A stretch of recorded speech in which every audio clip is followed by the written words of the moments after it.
Sellers are walking away. Across Florida, property owners are yanking their homes off the market at a pace nobody saw coming. August 2025 recorded a brutal 60% surge in delistings compared to the year before. And it's not because homes are selling. It's because sellers refuse to accept reality. Buyers have vanished. Offers come in 15 to 25% below asking prices. And instead of negotiating, thousands of Florida homeowners are choosing to pull listings and wait it out. But wait for what? A market recovery that isn't coming? Prices that will magically bounce back to 2021 levels? That's not how corrections work. According to Redfin analysis, this spike in delistings mirrors patterns seen right before the 2008 housing crash, when sellers in denial preceded a wave of forced sales and foreclosures. The psychology is identical, anchoring to past peak prices, refusing to acknowledge changed market conditions, and believing that holding out will somehow restore lost equity. But here's the devastating truth. Every month these sellers wait. Carrying costs drain their finances. Prices continue falling, and the eventual sale becomes even more painful. As we head into 2026, this delisting phenomenon isn't protecting sellers. It's setting them up for catastrophic losses when financial pressure forces them back to market at even lower prices. Stick around, because in this breakdown, we're exposing exactly what Florida's delisting explosion really means, why it signals intensifying crisis heading into 2026, and how this standoff between delusional sellers and vanished buyers will end in one of the most brutal market collapses in modern history. Hit subscribe to Housing Intel and ring that bell for the real estate intelligence that could save you from financial disaster. The shocking 60% surge in delistings. Let's start with the numbers that should terrify anyone watching Florida's housing market. In August 2025, the number of properties delisted, meaning actively removed from the market without completing a sale, jumped 60% compared to August 2024. That's not a gradual trend. That's an explosion. To put this in context, typical delisting rates in stable markets hover around 5 to 8% of active listings annually. Sellers might delist due to personal circumstances changing, needing repairs, or deciding to rent instead. Those are normal, expected delistings scattered throughout the year. What Florida experienced in August 2025 was anything but normal. Thousands of properties across Miami-Dade, Broward, Palm Beach, Hillsborough, Orange, and Lee counties were pulled simultaneously as sellers confronted a brutal new reality. The market they thought existed no longer does. Data from Florida Realtors and Redfin shows that delisting rates spiked most dramatically in markets that experienced the most explosive pandemic-era price growth. Miami led the surge with delistings up 72% year-over-year. Tampa Bay followed at 68%. Orlando saw a 63% increase. Fort Myers and Cape Coral recorded 58% jumps. Even Jacksonville, traditionally more stable, saw delistings climb 49%. These aren't isolated incidents. This is a statewide phenomenon revealing deep psychological and financial stress across Florida's real estate market. The pattern is unmistakable. Sellers listed properties expecting strong demand and competitive offers based on recent memory of the 2020 to 2022 boom. Instead, they encountered crickets. Properties sat for 60, 90, 120 days with minimal showings. The few offers that came in were shockingly low, 20 to 30% below asking in some cases. Rather than accept those offers and acknowledge their homes weren't worth what they believed, sellers chose to pull listings and retreat. That retreat is denial disguised as strategy. And as we move deeper into 2026, That denial will prove catastrophically expensive. Why sellers are yanking properties off the market. Understanding why sellers are delisting in record numbers requires understanding the psychology of loss aversion and anchoring bias. Most Florida sellers who listed in 2025 bought or refinanced between 2019 and 2023. They experienced explosive appreciation, watched neighbors' homes sell for jaw-dropping prices, and internalized those peak values as the new permanent normal. A homeowner who bought in Tampa for $350,000 in 2019 saw their home appraised at $620,000 in 2022. That equity felt real, tangible, life-changing. Fast forward to 2025. That same home generates offers around $480,000 to $510,000. That's still appreciation from the purchase price, but it represents a loss of over $100,000 from the peak. Psychologically, that feels devastating. The seller anchored to $620,000. Anything below that feels like failure, like getting ripped off, like accepting defeat. So they delist, convincing themselves they're being strategic, that they'll wait for the market to recover, that they're not desperate enough to accept lowball offers. This is textbook anchoring bias, and it's playing out across Florida on a massive scale. Another factor driving delistings is that many sellers don't urgently need to sell. They're not facing foreclosure yet. They're not relocating for work immediately. They have equity cushions from appreciation earlier in the cycle, so when offers disappoint, they have the option to pull back and wait. That option feels empowering in the moment, but becomes a trap, because markets in correction don't reward patience. They punish delay. Sellers also justify delistings by blaming external factors. Mortgage rates are too high temporarily. Insurance confusion is scaring buyers away temporarily. Seasonal slowdown will reverse soon. Election uncertainty will clear up. All these narratives allow sellers to avoid confronting the truth.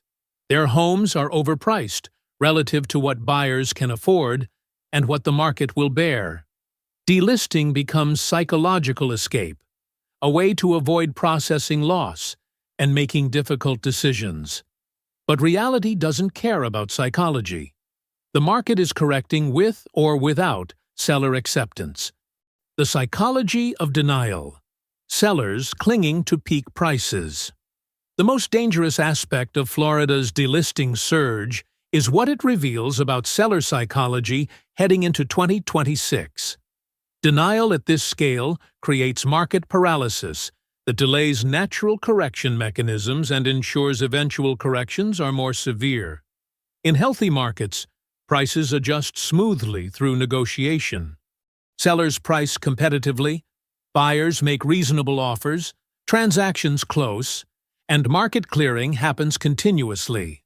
In dysfunctional markets like Florida in late 2025, this mechanism breaks. Sellers refuse to lower prices meaningfully because they're anchored to peak valuations.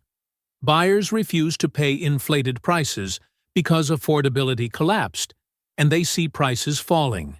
With both sides dug in, transactions freeze. Inventory accumulates. Days on market stretch longer. Desperation builds silently beneath the surface. History teaches brutal lessons about this dynamic. During the 2006 to 2008 housing crash, the most devastating losses happened to sellers who refused to accept early correction signals. In 2006, when the market first softened, sellers who took 10 to 15% haircuts and exited preserved substantial equity and avoided catastrophe.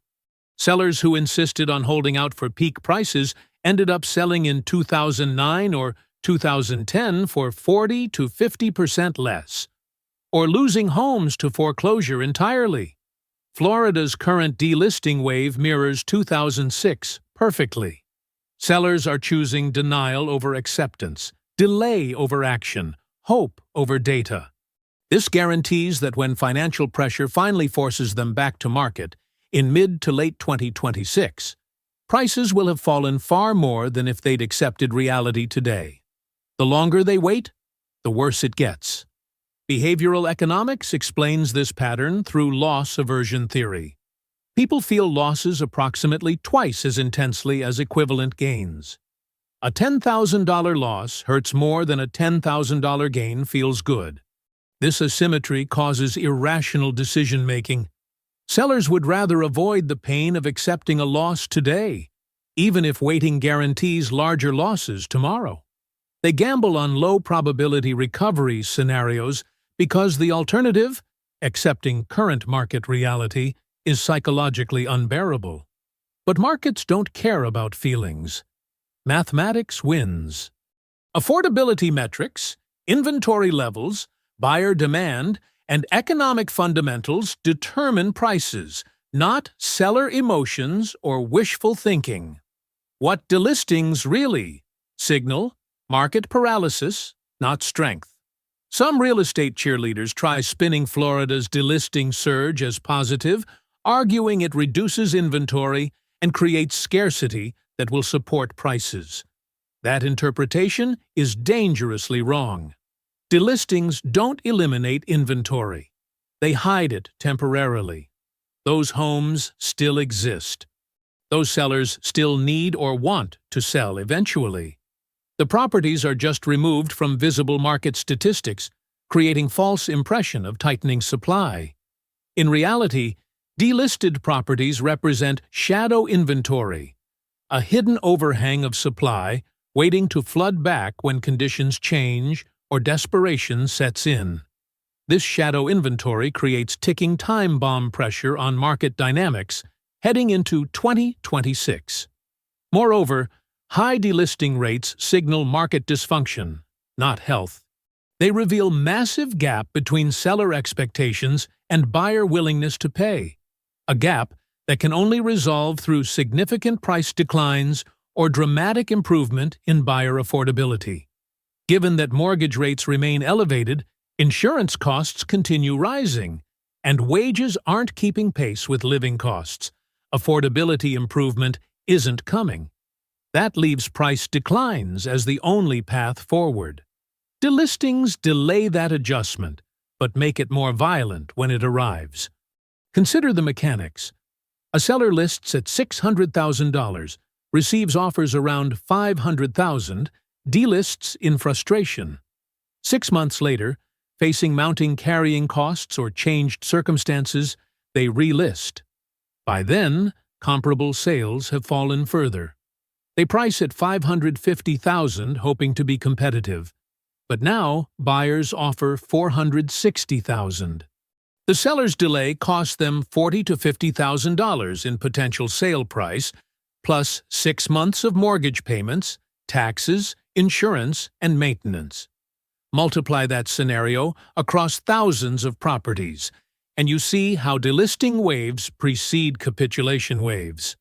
The delisted properties create pent-up supply that eventually crashes back onto market simultaneously, overwhelming whatever buyer demand exists and accelerating price declines. Wall Street Journal analysis of previous correction cycles shows this pattern consistently.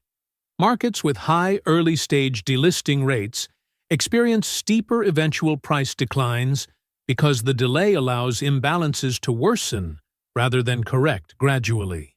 Buyers have vanished, the other side of the crisis. While sellers delist in denial, buyers have simply disappeared from Florida's market, and the reasons are mathematically brutal. Start with mortgage rates. Throughout most of 2025, rates hovered between 6.7% and 7.3%, occasionally dipping slightly but never returning to the 3 to 4% range that fueled pandemic-era buying frenzy. At 7%, the monthly payment on a $500,000 mortgage with 20% down is approximately $2,660, not including taxes, insurance, or HOA fees. That's nearly double the monthly payment on the same loan at 3.5%.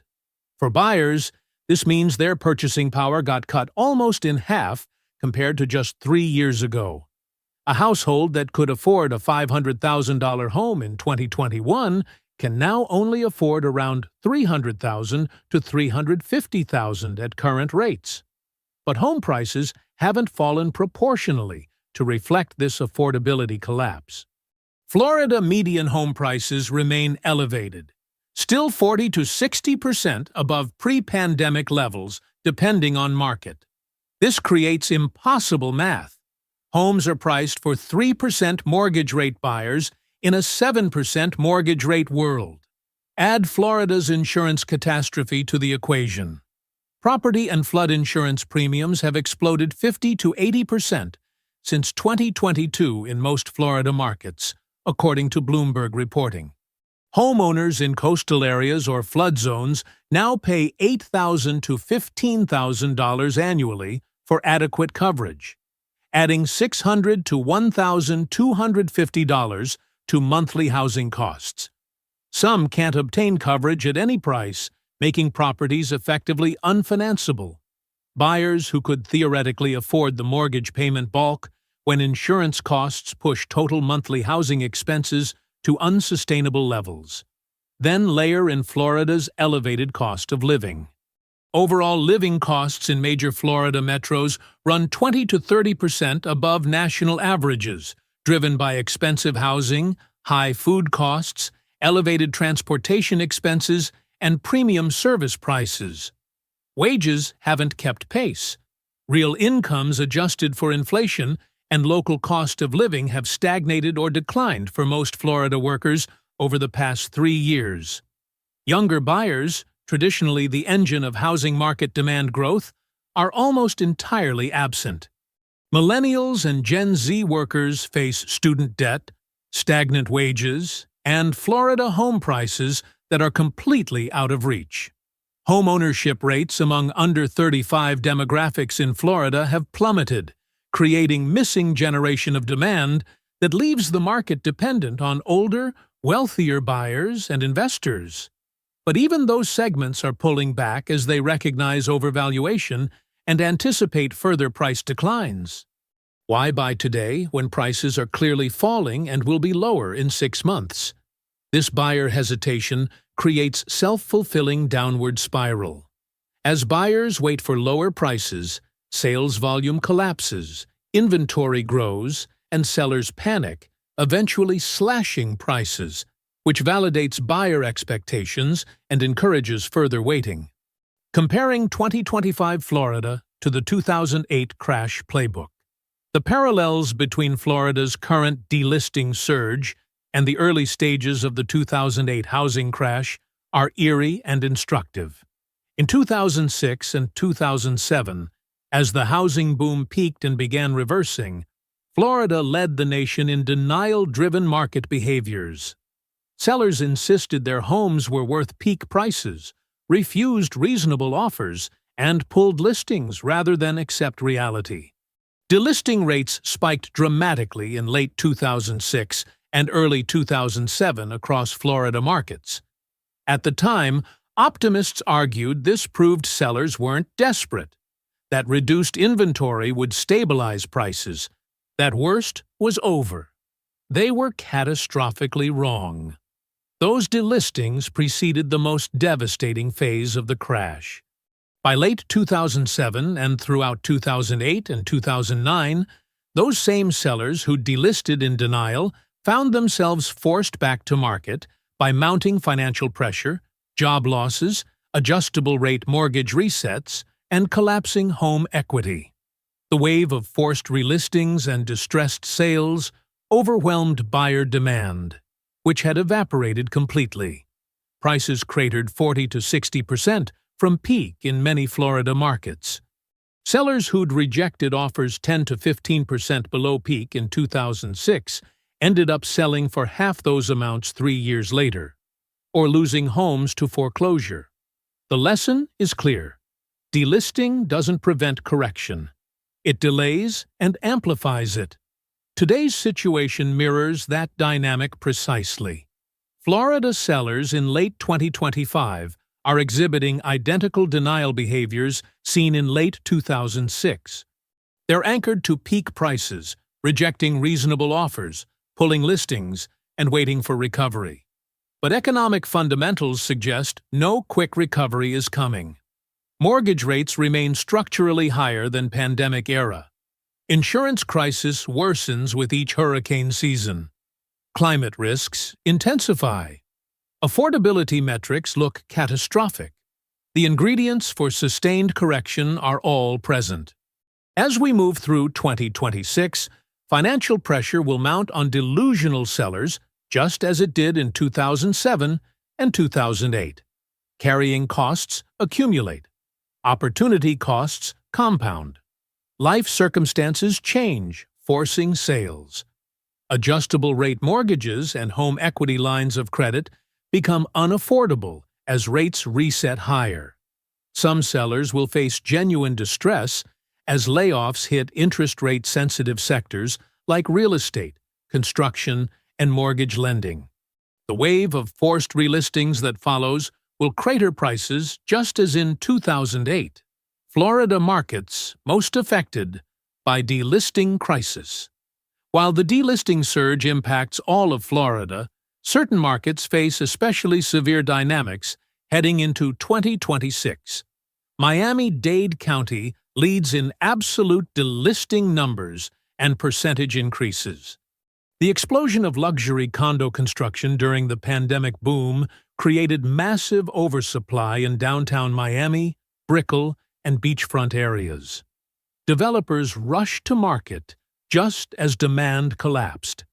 Sellers of existing condos face competition from desperate builders offering massive incentives, $100,000 price cuts, paid closing costs, free upgrades, rate buy-downs. Many existing condo owners can't compete and choose to delist rather than accept crushing losses. But Miami's condo crisis ensures those losses will only deepen through 2026 as more new inventory completes and buyers remain scarce. Tampa Bay's suburban explosion is imploding. Areas like Riverview, Ruskin, Wesley Chapel, and Land O'Lakes saw frenzied construction from 2020 to 2023. Developers added thousands of single-family homes, betting on endless growth. That growth stopped abruptly. Inventory in Tampa suburbs has tripled year over year. Homes sit for 90 to 130 days. Builders slash prices desperately. Existing homeowners who bought at peak now face negative equity and choose delisting over accepting losses. But oversupply ensures price declines will continue through 2026. Orlando faces unique pressure from weakening tourism and declining short-term rental profitability. Investors who bought properties planning to generate income through vacation rentals now face stricter regulations, higher costs, and reduced tourist demand. Many are trying to exit, but discovering their properties don't generate interest at prices that would preserve equity. Delisting becomes temporary retreat before eventual capitulation sales. Southwest Florida, including Fort Myers, Cape Coral, and Naples, confronts existential insurance crisis. Hurricane Ian's devastation in 2022 triggered insurance market collapse. Premiums quadrupled for properties in flood zones. Major carriers exited entirely. Some properties became uninsurable, making them unsellable.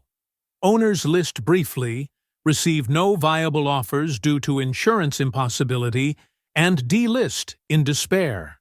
These properties represent toxic shadow inventory that may never achieve pre-hurricane values. Jacksonville, traditionally more stable, isn't immune. Delisting rates climbing near 50% reveal even secondary Florida markets face correction pressure. Affordability has collapsed there too. Buyers vanished. Sellers refuse to accept new reality. The hidden costs of delisting and waiting. Sellers who delist thinking they're being strategic rarely calculate the true costs of that decision. Every month, a property sits off-market, while the seller waits for conditions to improve, represents real financial hemorrhaging. Start with carrying costs.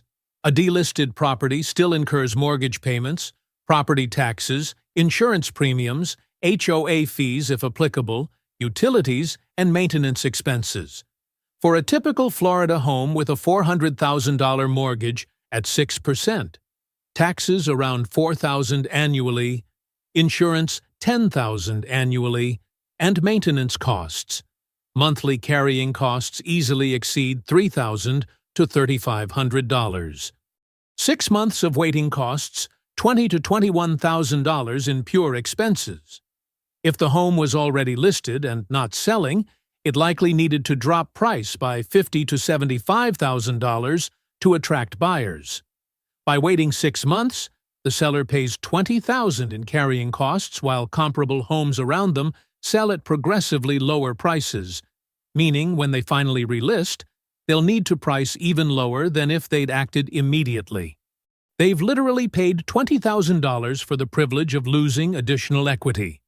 Opportunity cost compounds the damage.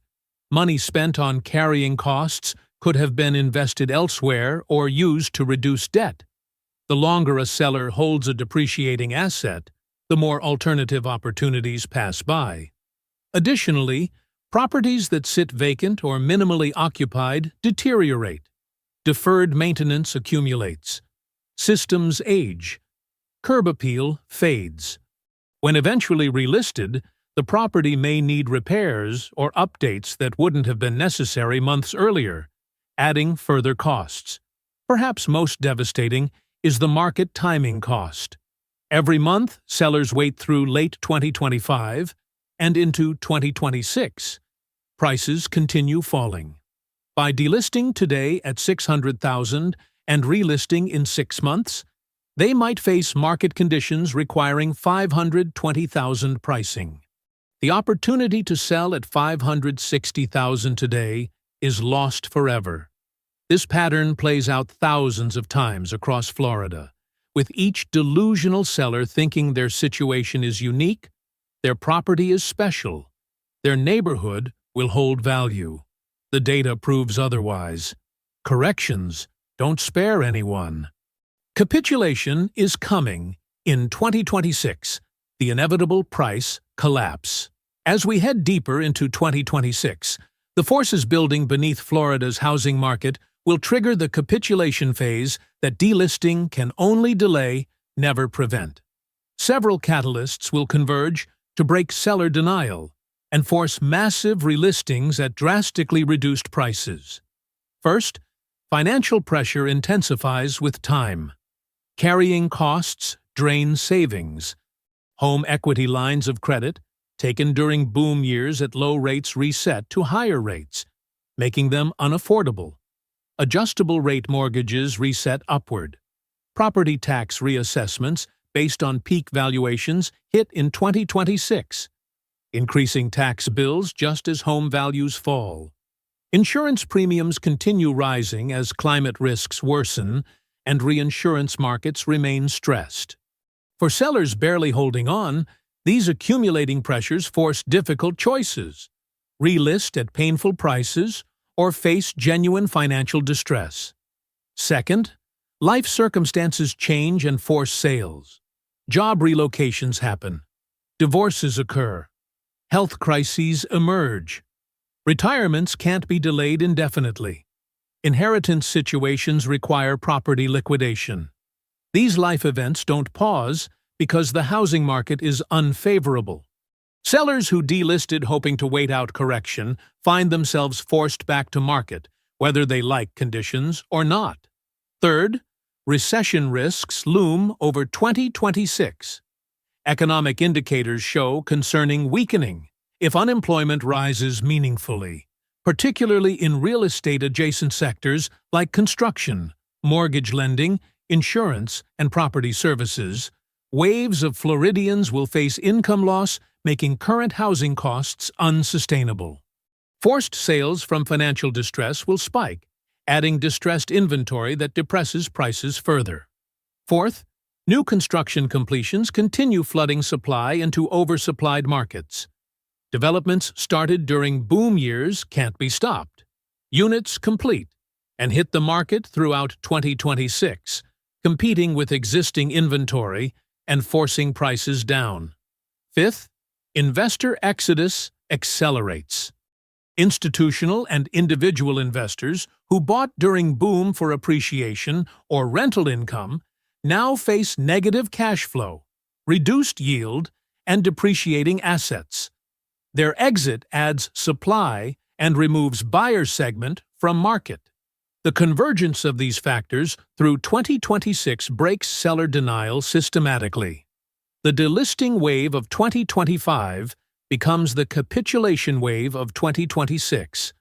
Prices that seemed unacceptably low in late 2025 start looking optimistic in retrospect as 2026 prices fall 20 to 35% further in hardest-hit markets.